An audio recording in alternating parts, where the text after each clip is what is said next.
The following program is video supplemental instruction. VSI is brought to you by the Teaching Center, UF's Learning Support Center, www.teachingcenter.ufl.edu.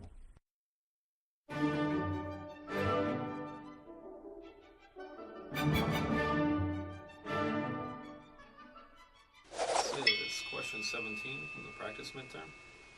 7-year-old Gustavo has started going to school all day, but he has trouble keeping up and easily loses interest in his work.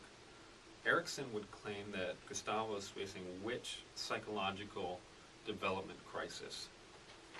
Industry versus inferiority, identity versus role confusion, initiative versus guilt, or autonomy versus shame.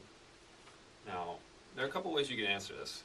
One, you could either have memorized all of the ages associated with Erickson's stages, and then based on knowing that Gustavo is 7 years old, you can answer the question, or you could memorize what each kind of crisis is in each stage.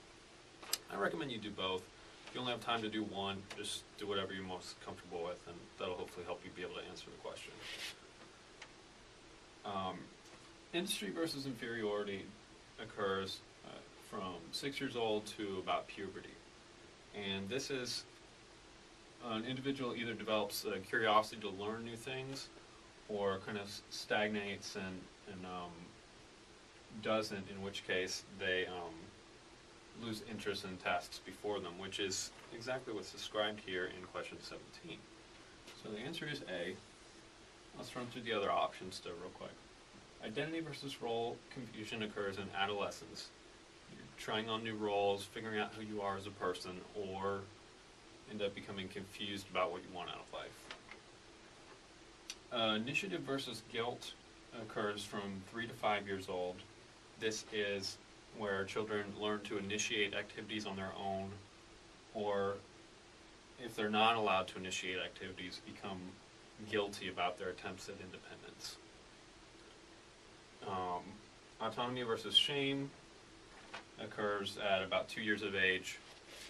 Terrible twos, a child learns to exercise their will, learns to say no. If they're not allowed some kind of ability to get self-control, they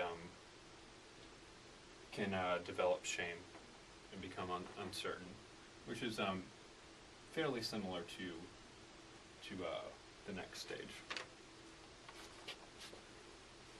The Teaching Center, UF's Learning Support Center, www.teachingcenter.ufl.edu.